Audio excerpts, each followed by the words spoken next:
Car USDA यानी US department of agriculture ने खाने के तेलों के ग्लोबल उत्पादन का अनुमान जारी किया है, जिसके मुताबिक तिलहन का उत्पादन तो बढ़ने का अनुमान है ही, लेकिन सनफ्लावर ऑयल का उत्पादन थोड़ा कम रह सकता है।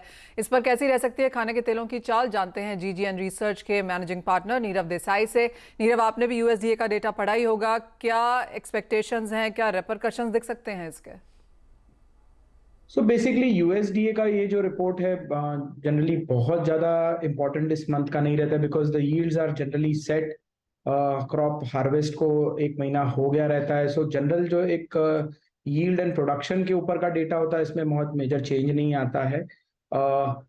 इस बार में थोड़ा सा एंड स्टॉक उन्होंने बढ़ाया है, जो I would say slightly for beans negative था और ऑयल के लिए थोड़ा सा पॉजिटिव था।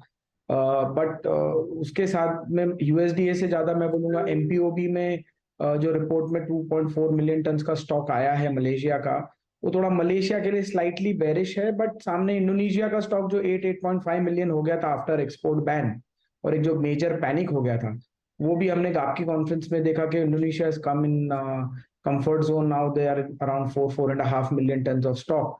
तो वो इतना बड़ा इशू नहीं है।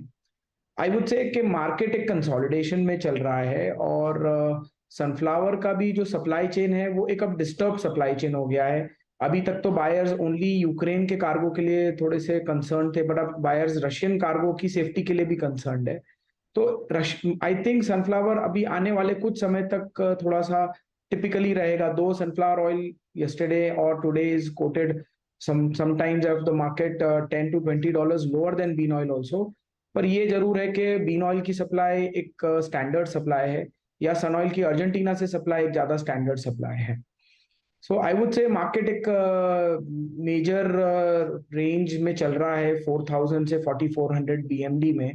या अगर हम शिकागो की बात करें तो Chicago generally goes with the local US S and D, but I would say फिर भी 74 75 नीचे में, ऊपर में 77 78 on Chicago futures. More important news is the Argentinian government might come up in December for another round of export scheme that they had given earlier, जिसमें 200 to 200 peso का extra advantage वो exporters को देने वाले हैं। इस बार ये है कि इस बार वो ओनली सोयाबीन्स के लिए नहीं, अदर कमोडिटीज के लिए भी है। तो लास्ट ईयर तो इसके कारण बेसिस अबाउट 800 to 1200 पॉइंट्स का करेक्शन लिए थे from the normal regular traded levels.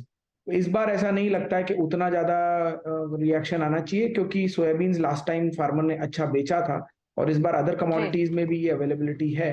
But yes, ये एक अर्जेंटीनियन प्राइजेस पे या बीन ऑयल प्राइजेस पे at least on the basis angle will keep a check on it. Okay. Ravi, एक प्राइसेस पे क्विकली आपका कमेंट, क्योंकि हमने पोस्ट दिवाली डिमांड भी एवरेज देखी है पूरे एडिबल ऑयल पैक में। प्राइसेस हमने अलग अलग एडिबल ऑयल्स के अलग अलग रिएक्शन आते हुए देखा है। कहीं प्राइसेस स्टेडी रहे हैं, सोयाबीन के प्राइसेस में हमने सर्च भी आते हुए देखा है। क्या व्यू है अब इन तमाम डेवलपमेंट्स के बीच में प्राइसेस पर? जरूर से लास्ट टाइम जब उसके ऊपर हमने शो किया था तब मैंने बताया था, तब 820 करीब सीपीयू चल रहा था एंड सोया में भी 1210-20 के लेवल थे। तभी मैंने बोला था कि यहाँ से और गिरावट नहीं होगी। उसका basic reason seasonality and demand pattern था। तो आई थिंक अभी भी देखे तो मुझे ज्यादा गिरावट के चांस नहीं दिख रहे। हालांकि नीचे के लेवल से ऑलमोस्ट अगर पाम ऑयल में देखे तो 100 पॉइंट की, वहीं सोया ऑयल में 150 पॉइंट की तेजी आ चुकी है। तो मुझे लग रहा है यहाँ स्लाइड कंसोलिडेट होगा।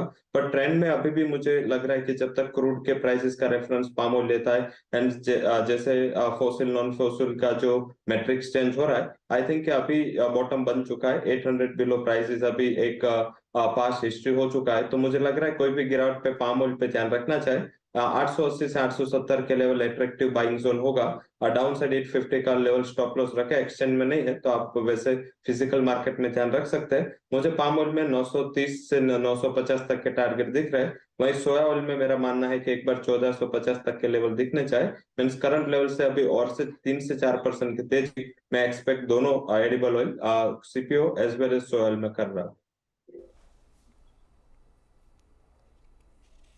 ये प्राइस वाइज व्यू हुआ पूरे ही एडिबल ऑयल पैक पर, लेकिन जो डेवलपमेंट्स हुई हैं, जो रिपोर्ट्स आई हैं, उस पर भी, यूएसडी की रिपोर्ट पर भी नीरव ने कमेंट किए। शुक्रिया नीरव आपका, और साथ ही रवि आपका भी आने के लिए शो में और अपने व्यूज़ न्यूज़ फ्लो पर और प्राइस पर देने के लिए। इसी के साथ शो को समेटने का वक्त है। मुझे और मनीषा जी को दीजिए इजाज़त।